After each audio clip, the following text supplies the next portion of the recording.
stress. Usually it's something else is going on. So we did an infectious screen, looked for viral illnesses. Now we can't, there's probably hundreds of thousands or millions of viruses in this world. We can only test for like 30 of them. So the most common ones, but it's still a small population. So a negative test doesn't mean it wasn't. But he had a negative infectious screen, so we couldn't find anything. And so then that leads me to say, well, is it the pulmonary arteries? Okay, and that's more of a there's no tests, other tests I can do to answer that besides the echo, and the echo says, yeah, they're small, we need the cath.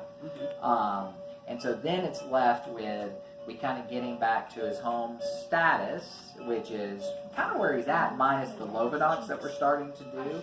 Is that through the... That's an injection. Oh, it's an injection. And it's because he had a blood clot in one of the vessels that goes through the liver. And if that broke off, it can go in the heart and go lots of bad places. Is that what they're teaching Kelsey how to do? Yes, that's the injections. Yes, sir. Exactly. You did this at 5? Well, yeah, typically. Because I thought she had related to us, stomach. So they do them both spots. Okay. They do them both No big deal. I just Kind of like I do mine. They do them both spots.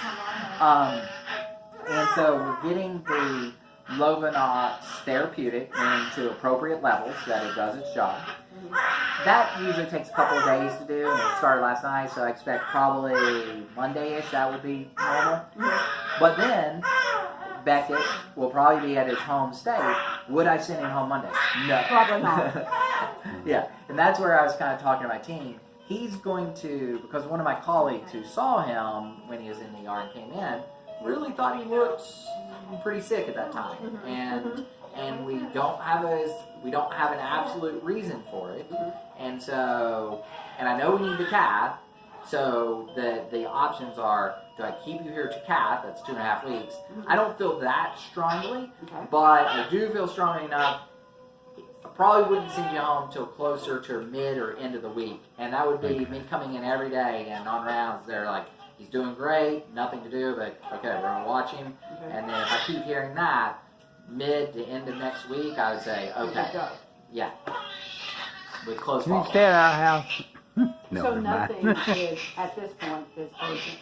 Correct. So Correct. nothing is showing urgent. Exactly. If he started getting into if he decompensated, got really sick, and ended up back in the ICU, and we re-looked on it, echo, and the pulmonary arteries were even smaller, then we wouldn't necessarily wait till the 8th. We would give him the care that he needs. Opening, help me with the terminology, opening the pulmonary arteries is what you're doing. Well, Futuristically. I mean, yeah, definitely he's going to need work. So it can go several paths, okay?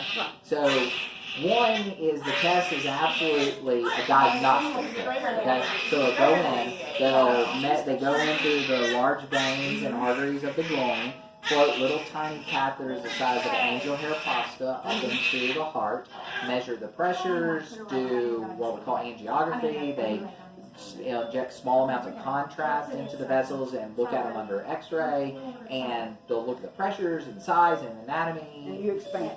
Well, at that point, they look to see, is there something they need to do? Now, the pulmonary arteries are really small. We know they need work. Now, the question is, when they get in there, they may be like, okay, I can open this area up, I can open this area up, and that could be with a balloon. They take another catheter, float it into the heart, and then they put it in the right position, blow up the balloon, stretch the narrowing open, lower the balloon, move the catheter out, redo the pressures, redo the pictures.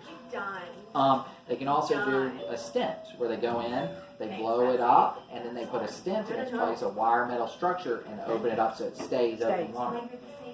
The third option is they go in and they do all this, and they look at the PAs, and the PAs are so significantly small and so long segment, meaning the whole pulmonary artery is that there's no one or two spots for them to work on, it's the whole thing.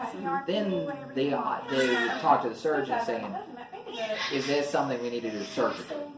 And not saying that that's the case, but I just like to lay out all possible. Once you get in there, you almost have to take it step at a time. Look, see what happens, see what happens, let mom know what's going on with. Exactly. This is where we are. We may do this. Okay. During the case, and before the case, they will do informed consent, and they'll inform consent for angioplasty, the balloon, and stent placement, because that's always a possibility anytime we're looking at the PAs and working on the PAs is what we call pulmonary rehabilitation.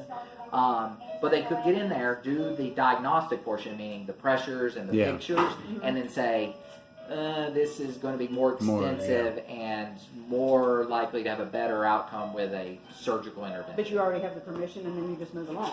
Well, at that point, they wouldn't do surgery the same day. Oh, okay. They would wake him up, come back to the floor, see how we're doing, and then look to get on the schedule. So it wouldn't be something that would happen at that time, because it could be if Beckett's like at home, comes in for the cath. Oh, this wouldn't happen the 8th. Yeah, It'll happen after exactly. that. And if Beckett's at home and doing okay between now and cath, and this little respiratory distress was a one and done event, we don't have an explanation, but it's not happening again, and he's doing well at home, they may get in there and say, wow, this is going to need surgical intervention, and they would schedule a surgical date, but it could be several weeks from now. Okay.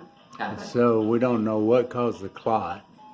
Yeah, clots are not necessarily uncommon in patients with congenital heart disease, because there are catheters and devices that are in place when you're critically ill and needing lots of medications and stuff, and access is needed. And not to say the catheter is like the cause of all clots, but sometimes the blood, the way it flows around a catheter, can become different, and you can develop a small clot. Okay, I understand. And sometimes it can just happen in patients with congenital heart disease. Does it, the stents you were talking about, are they biodegradable, or are they stay No, they in stay in there. They stay in there because we know Beckett, he has a conduit, meaning the way the blood gets to his lungs is through a conduit, and that doesn't grow with him. So we know he needs future cardiac, like even if his PAs were perfect, we know he needs future surgeries.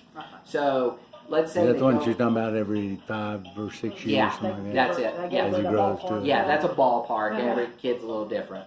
Well, he's not growing at all, so he won't ever have to have it. Well, if that was the only case, then that would be true. But sometimes those things get narrower even without growth. Yeah. And with the stents, if they put a stent in place, eventually, like when the surgeon's in there working on the conduit, they would revise the pulmonary arteries anyway.